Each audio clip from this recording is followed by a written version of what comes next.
Bonjour, je m'appelle Alain Romaine, je suis de l'île Maurice et aujourd'hui j'ai 60 ans. Je suis heureux de vous raconter mon histoire, ma trajectoire. Et je vais commencer par dire d'abord, par situer l'île Maurice, pays au milieu de l'océan Indien, à l'est de Madagascar, 1800 km², une population d'1 million d'habitants, l'une des populations les plus denses au monde, une population diversifiée de par notre origine étant un pays de peuplement. D'abord, le pays a été colonisé, les premiers colons à venir sur l'île Maurice, sur la route des Indes, ce sont les Français, en 1723, qui se sont installés sur Maurice, et bien sûr dans leur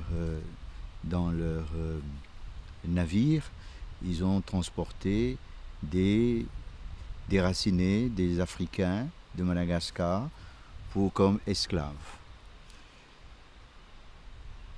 C'est ainsi que dès le début, le pays est marqué par ces deux composantes, une petite composante d'Européens, de souche européenne, française, et puis de Malgaches et d'Africains. Par la suite, au XIXe siècle, 1810, les Anglais ont pris l'île, et c'est ainsi que, après l'abolition de l'esclavage en 1834-35, ils ont procédé à l'immigration indienne de l'Inde. Ce qui fait que nous sommes une population de peuplement de différents coins du monde et développant bien sûr un savoir-vivre, un vivre ensemble avec des composantes religieuses, chrétiennes, hindous et musulmans. Et ce qui fait l'originalité de la population mauricienne, c'est la langue créole, compris et parlée par tous les Mauriciens. La langue officielle étudiée, c'est l'anglais, et la langue culturelle, c'est bien sûr le français, langue dans laquelle je m'adresse à vous aujourd'hui. La langue créole, elle a été forgée par les esclaves, en justement reprenant la langue du maître français, et avec leur syntaxe, leur représentation, ils ont développé cette langue qui appartient maintenant à tous les Mauriciens et qui est enseignée également aux écoles sous l'appellation créole mauricien.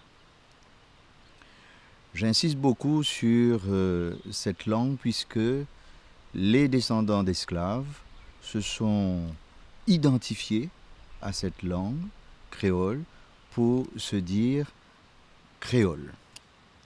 Et donc je me retrouve dans cette composante de la société mauricienne et créole. Et dans ma trajectoire, eh bien, j'ai fait une expérience de redécouverte après cette année d'études universitaires au séminaire, de redécouverte de cette culture créole et de sa langue, dont je vais vous parler plus tard. Donc je suis issu d'une famille de 4 enfants et d'origine très modeste, puisque la communauté créole, eh bien, se trouve être cette communauté qui porte encore le stigmate de l'esclavage. Et dans cette composante, elle est quand même dans la population et dans la hiérarchie sociale et économique. Nous avons certainement les descendants des colons, les blancs, qui sont minoritaires et qui sont les grands propriétaires, allons dire, des terres, et bien sûr, qui finalement possèdent sur le plan du capital, c'est eux qui ont le capital foncier et financier de Maurice. Par la suite, nous avons dans la société mauricienne les descendants d'immigrants indiens qui, politiquement étant majoritaires à 50%, 55%, eh bien, c'est eux qui sont situés et qui détiennent, on peut dire, l'appareil d'État. Donc, aux élections, nous devons dire aussi que les élections sont très déterminées par des votes communautaristes. Eh bien, ce sont les descendants d'immigrants indiens qui finalement occupent la plupart des grands postes de responsabilité dans l'État et dans la fonction publique. Et donc, il y a une composante aussi d'origine chinoise, très minoritaire, mais qui, eux, ont gravi les échelons et aujourd'hui sont quand même bien lotis dans la hiérarchie sociale. Par contre, ce qui constitue un peu la masse populaire et la population la plus touchée par la pauvreté et les fléaux sociaux, c'est donc la communauté créole dont je suis issu. Et je vais vous raconter un peu mes origines de ma famille. Donc je suis issu d'une famille de 4 enfants, nés en 1958. Et 2-3 ans après, il va y avoir un fameux cyclone qui va ravager le pays. C'est le cyclone Carole. Et à partir de ce cyclone Carole, moi j'avais 3 ans, 4 ans, eh bien, le gouvernement britannique, puisque nous étions à l'époque une colonie, l'île Maurice ayant eu son indépendance en 1968, eh bien, le gouvernement britannique a fait construire les bâtiments, les maisons, les logements sociaux. Central Housing. Et puis, c'est comme ça que ma famille, nous sommes installés dans ces logements sociaux, ces cités, comme on appelle, et qui, finalement, la plupart des créoles, puisqu'ils sont la plupart habitants des faubourgs, des villes, eh bien, se sont installés dans des cités. Ces maisons à 4 pièces n'avaient ni eau ni électricité. Je me souviens toujours, nous vivions donc à la lueur des bougies et des lampes de pétrole. Jusqu'à l'âge de 7-8 ans, bien sûr, scolarisé dans une école catholique, comme beaucoup d'enfants, pas loin donc de la cité, ça s'appelait la cité Joachim. Et je dois dire que je garde de mon enfance une enfance très heureuse, puisque entouré de beaucoup d'affection des parents. Mon papa est ouvrier peintre en bâtiment. Ma maman fait le ménage chez les grands, comme on dit, les grandes cases, les blancs. Et puis, étant donné que l'éducation gratuite était à la portée donc de tous les enfants, surtout l'éducation catholique, donc j'ai été dans une école catholique destinée justement aux enfants d'origine modeste. Et j'ai grandi, et je dois dire que dans ma famille, je suis celui qui, comme nous disons, qui avait la tête forte, donc faite pour les études, pour réussir. Arrivé en fin de cycle primaire, j'ai participé au concours de la petite bourse, comme on dit, pour avoir accès à un collège royal gratuit. Parce que les collèges, entrer dans les établissements secondaires, c'était payant. Je me souviens que je suis à la sortie des résultats, j'ai vu mon nom s'afficher, mais juste avant mon nom, il y avait un trait rouge, ce qui veut dire que je n'étais pas sélectionné. Et c'est comme ça que, avec les peu de moyens que mes parents avaient, donc ils m'ont mis dans un autre collège payant. Et ensuite, j'ai grandi.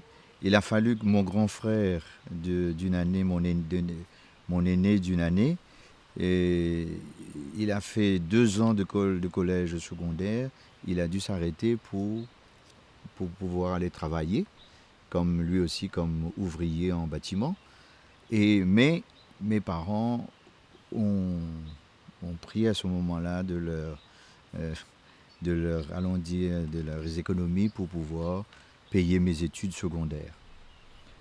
Je garde un très bon souvenir. J'ai été aussi dans le mouvement scout, qui est une école de la vie, la débrouillardise. Dans notre famille, les enfants, pendant que les parents travaillaient, c'est les enfants qui allaient chercher le bois pour cuire à manger. C'est nous qui faisions la cuisine. Donc, mais je garde un très bon souvenir. Nous avons peu de moyens, mais comme beaucoup de la cité, de notre communauté. Mais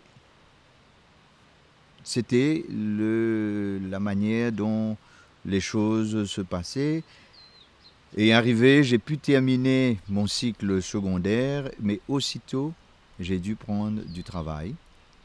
Le travail, j'ai commencé au bâtiment, et puis j'ai été comme ouvrier spécialisé dans le polissage des diamants, puisque dans les années 70, 75, 76, eh bien, une fois que j'ai obtenu mes résultats, je ne pouvais pas poursuivre les études. Je me suis inscrit dans un cours de dactylo. J'ai fait beaucoup donc d'applications pour pouvoir entrer à la fonction publique, mais il y a un plafond de verre par rapport à son nom étant créole. La plupart qui rentrent, c'est les hindous, allons dire, comme ça. Et donc, je n'ai pas pu rentrer, et ouvrier spécialisé dans le polissage des diamants. Et pendant 8 ans, j'ai travaillé et j'ai pris des responsabilités syndicales pour être délégué syndical. Il y avait à l'époque, dans les années 70-80, l'émergence d'un parti politique d'origine un peu dans la mouvance un peu des partis socialistes, et qui s'appelait justement le mouvement militant mauricien, qui est encore aujourd'hui, mais complètement dévoyé de ses origines, et assez conscient de, allons dire, la lutte des classes, la classe ouvrière surtout. Et donc j'étais habité par ces idéaux socialistes, et en même temps j'ai eu une formation chrétienne, puisque j'ai été dans un établissement d'inspiration chrétienne secondaire. J'ai eu une formation chrétienne, j'étais dans le mouvement scout, et je dois dire que j'étais quand même prédisposé plus tard à répondre à un appel quand un prêtre est venu donc me proposer ou m'appeler si la prêtrise de sacerdoce, c'était pas mon appel. Et donc voilà un peu mon parcours, mais on parlait plus dans les années 70-80, beaucoup plus de la lutte des classes que la lutte des races, comme on dit. Au contraire, c'était l'idéal de construire un mauricianisme, et donc tout ce qui est référence à des communautés était à ce moment-là un discours qui était combattu. Maintenant que... mais en même temps, toute la dimension culturelle et spirituelle était ignorée. Donc, quand j'ai reçu l'appel donc, pour être prêtre, j'ai été donc amené à commencer à reprendre contact avec les études. Et c'est là qu'il s'est avéré qu'il y avait des bonnes dispositions pour pouvoir faire des études universitaires. Et l'évêque m'a envoyé, comme tous les autres séminaristes, à faire des études en France, notamment au séminaire de la ville d'Angers et puis le séminaire de la ville de Nantes. C'est là que j'ai commencé à avoir des outils conceptuels pour pouvoir penser par moi-même à travers des études de philosophie et de théologie, certainement. Et donc, ce sont cette année vraiment de bons ressourcements et d'une bonne formation solide pour revenir donc exercer le ministère sacerdotal à Maurice. Et je dois reconnaître que la formation reçue en France, elle est bien sûr très teintée par la culture française, par les concepts de séparation d'Église et d'État, de la réflexion sur la sécularisation des sociétés. Et donc, je crois que j'étais bien préparé à venir intellectuellement, mais en même temps aussi, je sentais que quand je rentrais chez moi, il va falloir procéder à un travail d'adaptation, d'acculturation. Il s'est passé, quand j'ai été nommé dans une paroisse, un événement qui m'a complètement, qui m'a vraiment touché au plus profond de moi-même et qui m'a remis sur une piste de recherche sur l'identité créole. C'est que 4-5 mois où j'ai été affecté en paroisse, donc je recevais beaucoup de personnes dans les confidences, notamment dans les confessions.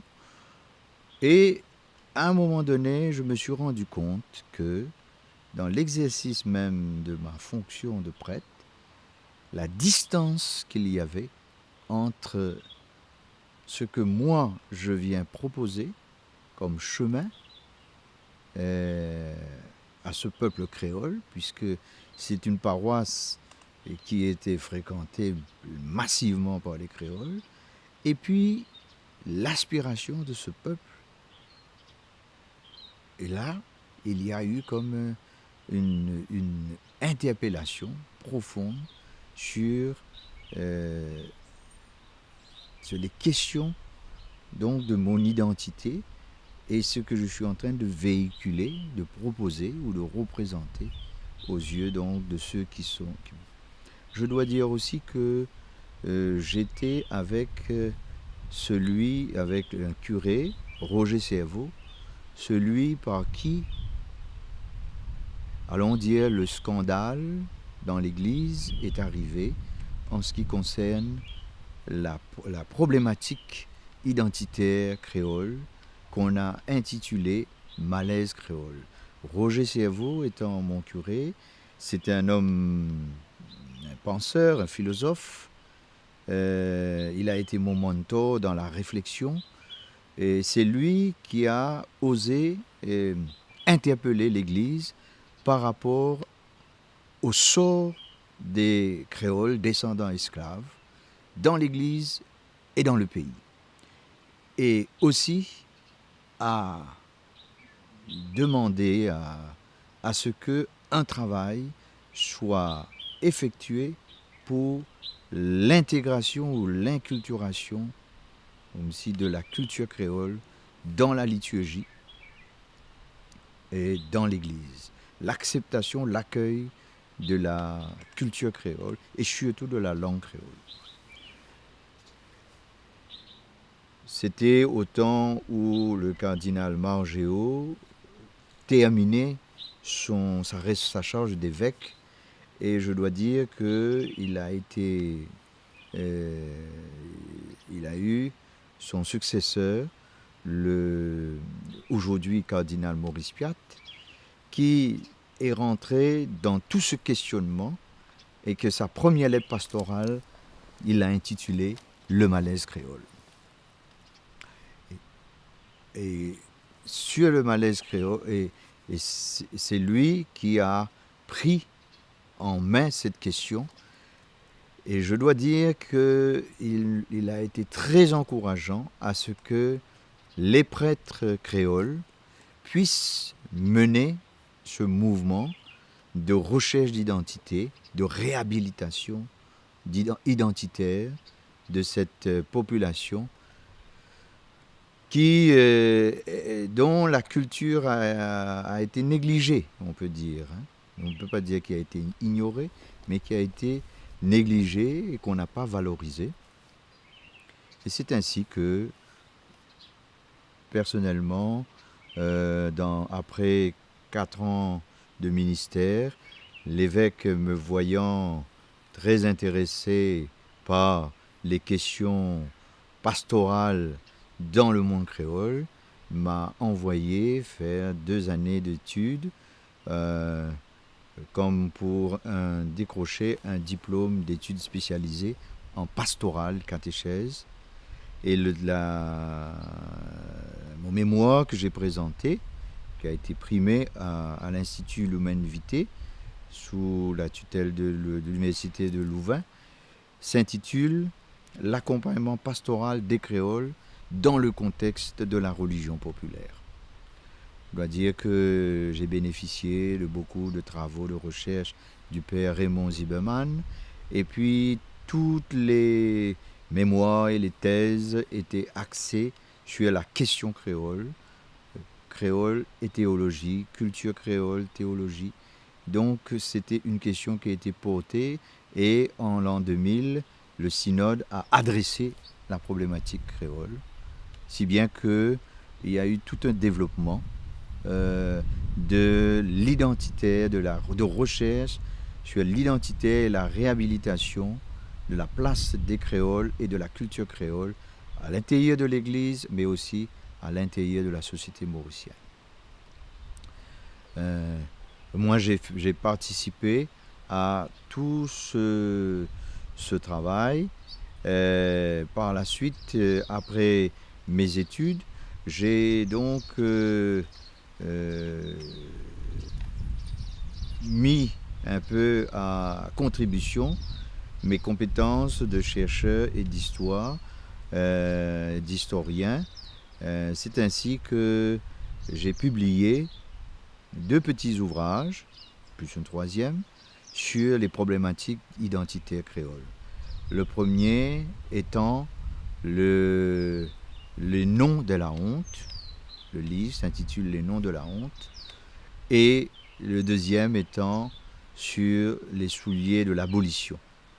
Je reviendrai plus tard pour présenter ces 2 petits ouvrages qui font référence. Par la suite, dans le sillage de la publication de ces 2 ouvrages, il y a eu dans le diocèse un comité du 1er février, le 1er février étant la date de commémoration pour l'abolition de l'esclavage. Et donc ce comité du 1er février, chaque année, fait une semaine d'activité pour participer à la commémoration. Et c'est là que nous faisons de l'advocacy, du plaidoyer pour justement sur les thématiques identitaires créoles, que ce soit sur le plan politique, que ce soit sur le plan culturel, que ce soit sur le plan aussi économique. Ce comité diocésain 1er février, jusqu'aujourd'hui, chaque 1er février, mais en même temps, fait un travail d'accompagnement, d'éducation de la communauté pour justement pour s'affirmer en tant que créole, pour s'organiser aussi de la communauté sur les questions économiques, sur les questions aussi politiques, et grâce aux institutions de formation qu'il y a dans le diocèse, que ce soit sur le plan liturgique, que ce soit sur le plan pastoral. Alors nous pouvons... donc j'ai été quand même j'ai apporté beaucoup de contributions en tant qu'intellectuel, en tant qu'anthropologue. J'ai été initié un peu à cette science, sur toutes les problématiques. Actuellement, je travaille sur, sur un négrier. Je fais une recherche sur tous les navires, donc sur un négrier nommé le Saturne, pour justement, dans le cadre de la construction d'un musée, donc faire une reconstitution de ce négrier pour éduquer à ce que nous appelons le Middle Passage. Donc voilà, je travaille au sein aussi à l'université de Maurice, d'un petit comité dans la recherche sur l'esclavage et les indentured labor. Alors voilà aujourd'hui où j'en suis. C'est, on peut dire, comme référence, un prêtre bien engagé dans l'affirmation de l'identité créole sur le plan surtout anthropologique et sur la conscientisation de la communauté, en menant plusieurs laboratoires, que ce soit sur le plan de la liturgie, que ce soit sur le plan de la langue. Aujourd'hui, je suis en responsabilité comme délégué épiscopal à l'éducation catholique, et donc ça fait aussi partie de mes convictions par rapport à l'apport justement de l'apprentissage dans la langue maternelle créole.